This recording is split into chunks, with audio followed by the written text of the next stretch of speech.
kita dengarkan bersama, yaitu Ibu Min Hussein SHK, Kepala Badan Pembinaan Hukum Nasional dari BPHN yang diwakili oleh Ibu Mercy.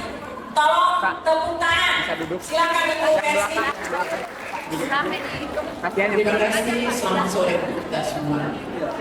Assalamualaikum warahmatullahi wabarakatuh.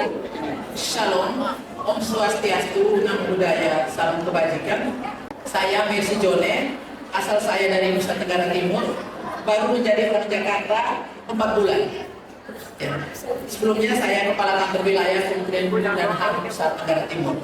Terima kasih untuk ruang yang diberikan kepada kami, khususnya Badan Pembinaan Hukum Nasional, membawakan materi tentang advokasi hukum dalam transparansi dan akuntabilitas pembangunan bidang pendidikan.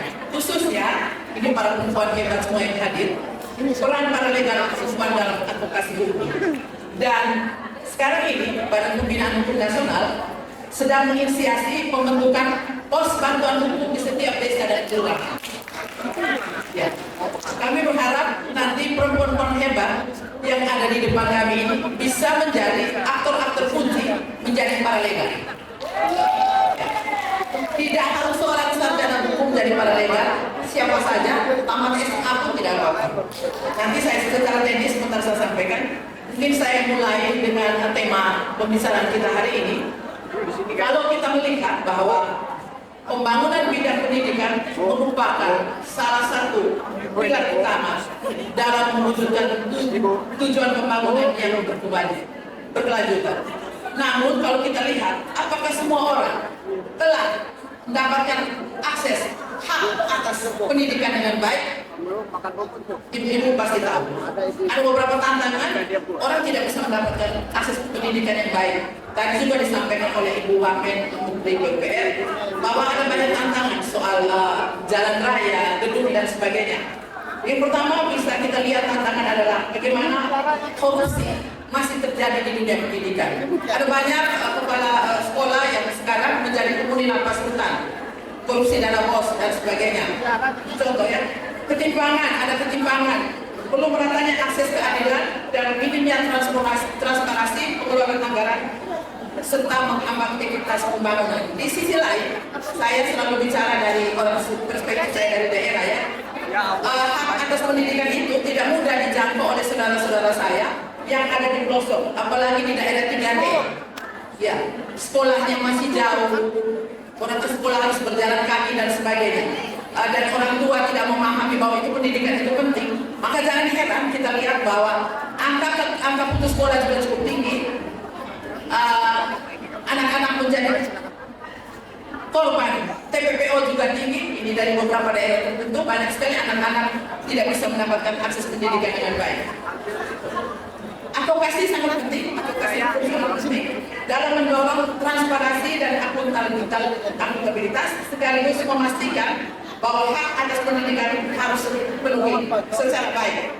Perempuan dapat berperan dalam advokasi khususnya perempuan-perempuan yang akan kita libatkan sebagai paralegal. Mudah-mudahan semua perempuan mau dibatkan paralegal ya. Tidak ada gaji ya, ini kerja kemanusiaan. Karena paralegal saat ini memiliki peran yang sangat strategis dalam melakukan pendampingan hukum, edukasi masyarakat dan memantau implementasi kebijakan pendidikan di tingkat akar. Bagaimana memantaunya, Bapak Ibu sekalian, teman-teman saudara-saudara perempuan saya yang hebat ada di sini. Pertama, kita bisa lihat dari bagaimana advokasi hukum untuk transparansi dan akuntabilitas pendidikan. Konsep transparan itu seperti apa dan akuntabilitas pendidikan itu seperti apa. Yang kedua, peran paralegal perempuan dalam advokasi hukum. Karena paralegalnya masih sedikit sekali yang perempuan. Lebih banyak paralegal itu adalah laki-laki. Dan peran Badan Pembinaan Hukum Nasional Kementerian Hukum dan HAM untuk mendorong bagaimana kesadaran hukum masyarakat, terutama mendorong pendidikan itu harus bisa didapatkan dengan akses yang baik itu menjadi tanggung jawab tidak hanya Kementerian Pendidikan tetapi kita semua punya tanggung jawab yang sama. Bapak Ibu perempuan-perempuan hebat yang hadir, kalau kita melihat di konsep transparansi dan akuntabilitas, masih transparansi mengacu pada keterbukaan informasi publik. Ada banyak sekali perencanaan alokasi anggaran dan sebagainya. Apakah sudah dapat akses dengan baik kepada masyarakat. Apakah keterbukaan informasi publik itu jalan atau tidak? Saya pikir ini tidak hanya di Kementerian Pendidikan, di kementerian lain, di instansi hukum daerah, apakah bisa jalan atau tidak? Yang kedua, bagaimana mekanisme pengawasan anggaran di bidang pendidikan? Apakah itu dana APBN maupun APBD? Bagaimana caranya mencegah penyimpangan? Itu juga masih terjadi. Misalnya ada markup harga dalam pembangunan dan sebagainya. Ini teman-teman kepolisian pendidikan kalau dirangkul paling ahli ya, paling ahli untuk korek ini dan teman-teman di kejaksaan maupun di pengadilan. Dan bagaimana partisipasi publik dalam perencanaan program, baik itu RPJMD, RPJMN, RPJMD. Partisipasi publik di Musrembang libat tidak? Masyarakat itu terlibat secara aktif atau tidak? Ataukah pembahasan RPJMD,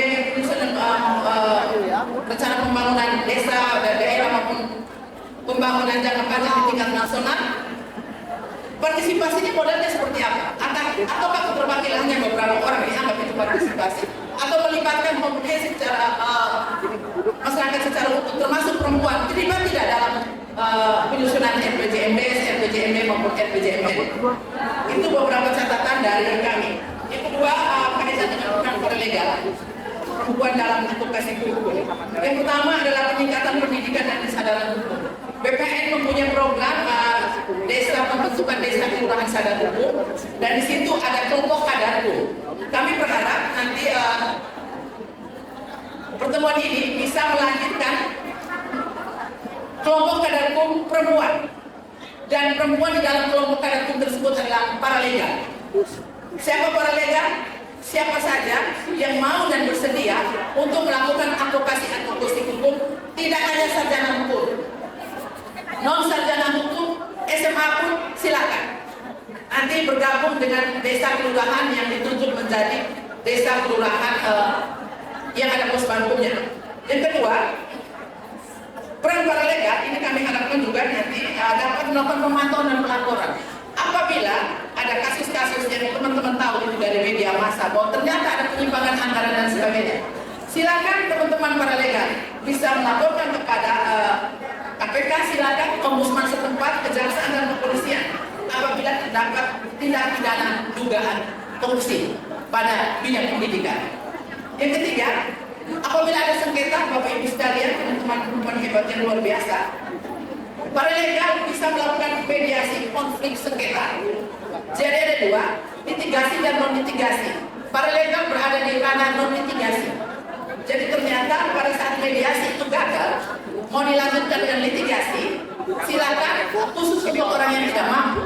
Ini mohon perhatian juga untuk memberikan perhatian kepada saudara perempuan kita yang ada di desa dan kelurahan. Bagi yang tidak mampu, silakan negara melalui Kementerian Hukum dan HAM menyiapkan anggaran melalui lembaga bantuan hukum yang sudah terakreditasi. Jadi cukup banyak, hampir semua provinsi itu ada LBH-nya. Paralegal tinggal berkomunikasi. Kalau dia tidak mampu, komunikasilah dengan LBH setempat, dan syaratnya sangat mudah. Untuk yang tidak mampu, ada surat keterangan tidak mampu dari lurah atau polisi. Apabila pelakunya orang tidak mampu. Bagaimana dengan korban? Kalau ini kasus lain ya. Kalau kasus lain, kalau korban bisa non litigasi. Yang penting dalam aturan yang tidak masuk ke ranah restorasi perdamaian di luar persidangan. Untuk anak, saya ingatkan kembali teman-teman, jangan melakukan perdamaian di luar institusi hukum sesuai dengan undang-undang sistem keadilan pidana. Ini sekedar mengingatkan saja. Yang kedua, mungkin materinya pertemuan lain saya akan menjelaskan secara detail bagaimana pelaksanaan undang-undang tersebut, tapi tidak hari ini. Kami, seperti yang saya sampaikan tadi, saat ini sedang membentuk pos bantuan hukum di setiap kelurahan dan desa. 3 menit lagi. Syaratnya sangat mudah. Untuk pos bantuan hukum, yang pertama ada SK kelompok kadar hukum. SK-nya itu dibuat oleh lurah atau kepala desa. Teman-teman perempuan silakan bergabung di kelompok kadar hukum untuk menjadi paralegal. Dan untuk menjadi paralegal, BPHN akan siap memberikan pelatihan pembekalan menjadi paralegal. Kurang lebih waktunya tidak lama, cuma 3 hari. Nanti bersama-sama dengan LBH yang sudah terakreditasi di Kementerian Hukum dan HAM. Nama-nama LBH sebentar saya bisa ke panitia, termasuk alamat, nomor kontak di masing-masing provinsi. Itu saja beberapa catatan. Sebenarnya ditentukan oleh panitia. Terima kasih, semoga kita menjadi pejuang-pejuang hak asasi manusia, pejuang-pejuang hukuman hebat